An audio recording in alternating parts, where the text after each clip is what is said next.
देखिए, पिता अपनी संपत्ति को किसी एक बेटे को देने के लिए स्वतंत्र नहीं है। हाँ, अब यह है कि पिता, देखिए सबसे बड़ी बात क्या है ना कि पिता अगर ऐसा कर रहे हैं तो ऐसा क्यों कर रहे हैं, एक बेटा को दे रहे हैं और एक को नहीं दे रहे हैं, तो इसमें कहीं ना कहीं बेटे के भी दायित्व जो है अगर यहाँ पे देखा जाए तो वो पिता को भी नहीं करना चाहिए और बेटा भी अपना जो फर्ज है उसको निभाने का प्रयास करें। लेकिन अगर मान लेते हैं पिता के द्वारा ऐसा किया जा रहा है कि जो संपत्ति है वो किसी, अगर मान लेते हैं एक बेटे को दिया जा रहा है, तो डिपेंड करता है कि संपत्ति किस प्रकार का है। अगर संपत्ति जो है पूर्वज से प्राप्त है, पैतृक संपत्ति है, तो पिता जो है उसको नहीं कर सकते। पिता को ऐसा कोई अधिकार नहीं है कि वो किसी एक को सारे संपत्ति दे दे या संपत्ति को बेच ले। लेकिन अगर जो पिता का सेल्फ एक्वायर्ड प्रॉपर्टी है, पिता खुद से अपनी कमाई से सब कुछ अर्जित किए हैं, जमीन मकान जो भी है, तो वो चाहे तो किसी एक बेटे को दे सकते हैं या किसी अन्य को भी दे सकते हैं, उसको देने के लिए वो स्वतंत्र है। किसी संपत्ति है तो आज ये सवाल जो है ये पूछ रहे हैं कि सर जी, यदि पिता जमीन एक ही बेटे को दे दे, दो बेटा है, जमीन का बंटवारा हो चुका है। देखिए, अगर जमीन पैतृक है तो पिता ऐसा नहीं कर सकते हैं और ऐसा नहीं होगा, आप उस पर जो है एक्शन ले सकते हैं। अब सवाल है कि सर जी, जब कब पुत्री अपना हिस्सा मांग सकती है और कब नहीं मांग सकती है। देखिए, पुत्री जो है कभी भी अपना हिस्सा मांग सकती है और वो मांगने के लिए स्वतंत्र है, इसलिए कि अब उसको कानून में समान अधिकार मिला हुआ है और सीधी सी बात है, जितना अधिकार बेटे को दिया गया उतना अधिकार बेटी को भी दिया गया। अब अगर पुत्री जो है उसमें आप हिस्से नहीं मांगते और आपको सपोर्ट करती है तो वो शेयर जो है आपके नाम पे आ जाएगा। सवाल है कि सर, मेरी दादी ने जो एंसेस्ट्रल प्रॉपर्टी है उसको बेच दी है और यहाँ पे वो विधवा है और आधा उनको और आधा मेरे पापा, आपसी सहमति से जमीन का बंटवारा हुआ है मगर पार्टीशन नहीं हुआ है, क्या उनको वो प्रॉपर्टी बेचने का राइट है? देखिए, सबसे पहले जो दादी है, ठीक है, और अगर वो प्रॉपर्टी जो है आधा उनको मिला हुआ है, ठीक है, और वो अगर बेच देते हैं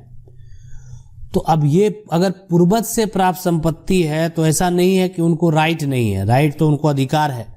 इसलिए कि दादा का जो भी हिस्सा होगा, है ना, दादा का जो होगा, मान लेते दादा के बेटे हैं और दादा की पत्नी है, तो दादा का मान लेते एक बेटे का जो भी हिस्सा है, ठीक है, और अगर हम क्या बोले कि पिता और बेटे में भी बंटवारा होता है और वो भी समान तरीके से, अगर कोई संपत्ति इतनी बड़ी है और एक पिता है और एक बेटे हैं और दोनों आपस में बांटना चाहे और संपत्ति पैतृक है तो वो 50-50 हो जाएगा।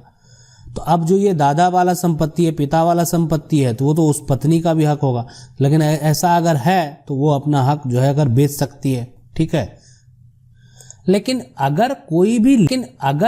भी लीगली तरीके से नहीं हुआ है ना, तो तुरंत आपको उस पे ऑब्जेक्शन लगा देना चाहिए। आप उस पे ऑब्जेक्शन लगा देंगे, मतलब अगर बेच दिया, रजिस्ट्री भी हो गया है, रजिस्ट्री अगर हो गया है तो उस केस में आप दाखिल खारिज मोटेशन पे ऑब्जेक्शन लगा देंगे। या मान लेते रजिस्ट्री अगर नहीं हुआ है, ठीक है, रजिस्ट्री अगर नहीं हुआ है तो पार्टीशन आप फाइल कर देंगे अगर, ठीक है, या उस पर कोई केस फाइल करेंगे तो फिर रजिस्ट्री को आप रोक सकते हैं। सवाल है कि सर, जमीन विवादित था और दादा के नाम मेरे पिता ने जमीन का जो है वहां पे अदालत किया, खर्च लगाया, फाइनल होने के बाद हिस्सा ले रहे हैं, खर्चा नहीं लगा है, क्या करें, मेरे पिता का खर्च कैसे? देखिए, ये तो परिवार में अगर ऐसा कोई कर रहा है ना, तो ये अब उनका ये है, अपना सबका एक विचारधारा है। लेकिन अगर आपने खर्च दिया है और वो संपत्ति ज्वाइंट है तो वो अपना शेयर जरूर ले सकते हैं, उसमें आपका कोई प्रावधान नहीं है कि आपने अगर मान लेते हैं आपने खर्च किया, आपने केस जीता, लेकिन वो संपत्ति जो वापस आया है उसमें पूर्वज का नाम दर्ज है, तो उस केस में उनका भी शेयर जरूर होगा। अब ये अलग अलग पारिवारिक विचार है, उस समय अगर वो उन्होंने खर्च नहीं दिया तो इसमें आप क्या कर सकते हैं। तो ऐसे लोग की अगर मान लेते हैं मानसिकता ऐसी है तो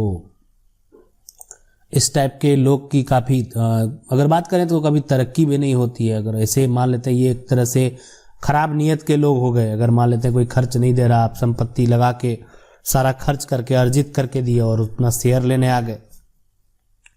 सवाल है कि बड़ा बेटा का जो है पैसा लगा है, माता के नाम प्रॉपर्टी खरीदी गई है और माता छोटे लड़के के फैमिली को देना चाहती है, तो बड़ा बेटे का हक ये है ना। देखिए अगर बड़ा बेटा का पैसा लगा है, आप समझ सकते हैं, ठीक है बड़ा बेटा ने पैसा लगाया, लेकिन माता के नाम से अगर प्रॉपर्टी खरीदा गया ना, तो ये बात तो पहले प्रूफ करना पड़ेगा कि बड़ा बेटा का पैसा लगा, किस आधार पे आपने पैसा दिया, जो भी आप पे किए होंगे तो उसका क्या तरीका है, आपके पास उसका प्रूफ है। अगर ऐसा साबित करेंगे तो फिर आपका कुछ मान लेते हैं आप यहाँ पे अपना हक पा सकते हैं। लेकिन अगर मान लेते हैं कि माता के नाम पे प्रॉपर्टी खरीदी गई है और माता अगर छोटे को दे दें या किसी अन्य को फैमिली को देना चाहें तो वो देने के लिए स्वतंत्र हैं, वो दे सकते हैं, आप उसमें कुछ नहीं कर सकते हैं। लेकिन आप अगर पैसा दिए हैं, आप उनके पास पैसा खरीदने के लिए नहीं था,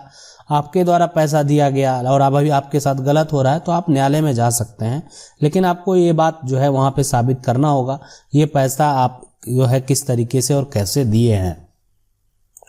सवाल है कि मेरे खेत के कुछ हिस्से में जो है मिट्टी भर के जो है वो दरवाजा का निकास बनवाया, आप किसी भी तरह से जानकारी दीजिए प्लीज। देखिए अगर आपका जो भी खेत है ना उसमें अगर मिट्टी भर के अगर कोई बनवा दिया है, निकास बनवा लिया है, ठीक है, अगर ऐसा कुछ करवा दिया है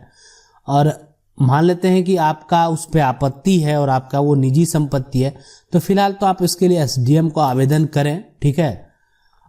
लेकिन कोई भी चीज़ अगर मान लेते हैं जबरदस्ती नहीं किया जा सकता है, अगर हाँ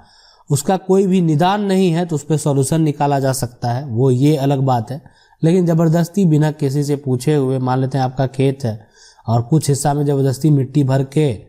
अब यहाँ पे दरवाजा का अगर वो निकास बना लिया है, मान लेते हैं, ठीक है, दरवाजा का निकास बना लिया और वो आपकी निजी जमीन है, ठीक है, तो आप जो है एक्शन ले सकते हैं कि निजी जमीन है और उनके द्वारा भी, हाँ रास्ता छोड़ने का अधिकार ऐसा नहीं है, रास्ता छोड़ने का तो नियम है ही,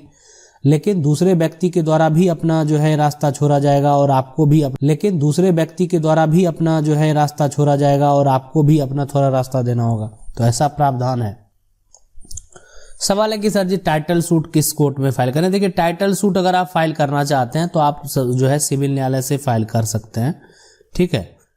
तो मतलब एक तरह से जो सिविल कोर्ट से आप टाइटल सूट, अगर आपकी संपत्ति है, आपके नाम से टाइटल है उस संपत्ति का और आपका संपत्ति जो भी है किसी कारणवश लोग त्रुटि अगर होता है कि संपत्ति में या नाम में गड़बड़ी हो या सर्वे में गड़बड़ी हो या